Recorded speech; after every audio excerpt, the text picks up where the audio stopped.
Welcome to another React Native tutorial. In this video, we are going to learn how to display a map and set a pin based on the user's current latitude and longitude.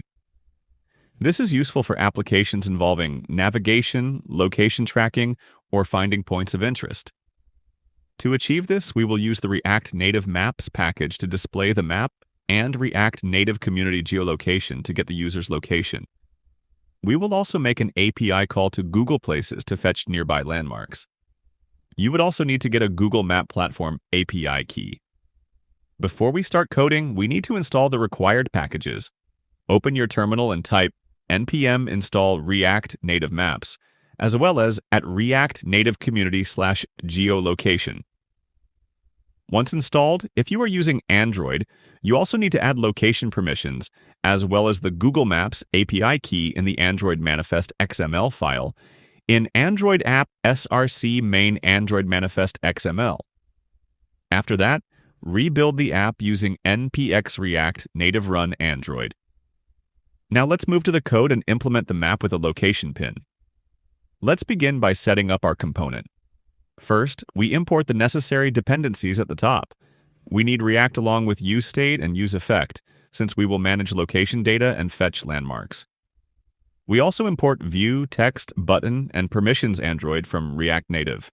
Next, we bring in Map View and Marker from React Native Maps, which will be used to display the map and add pins.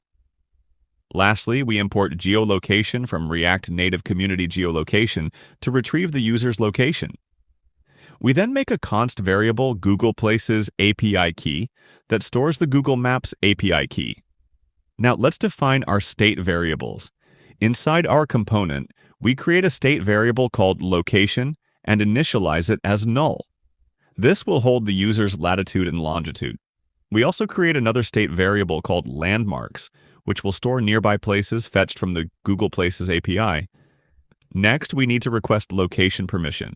On Android, we must ask for permission before accessing GPS data, so we create a function called requestLocationPermission. This function checks if the platform is Android and asks for permission using permissions Android request. If the user grants access, the function returns true. Otherwise, access is denied. Now let's write a function to get the user's current location. We define a function called getLocation. First, we call requestLocationPermission to ensure that we have permission. If permission is denied, we show an alert asking the user to enable location services. Otherwise, we call geolocation getCurrentPosition to fetch the GPS coordinates. If successful, we update our state with the latitude and longitude and then call a function to fetch nearby landmarks. If there is an error, we log a warning message. Now we make a function called fetchLandmarks to fetch landmarks using the Google Places API.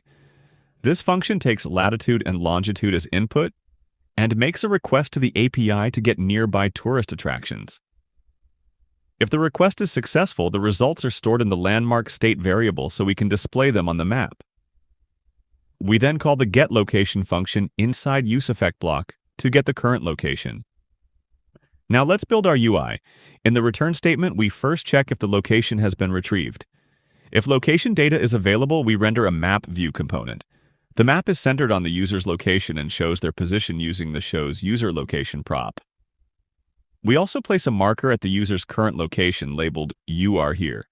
Next, we loop through the landmarks array and add markers for each landmark on the map, displaying their name and address. If the location is not yet available, we show a message, fetching location along with a retry button. Now, let's test the app. When the app loads, it requests location permission. If granted, it fetches the user's location and displays a pin on the map. If there are landmarks nearby, they are also displayed as markers.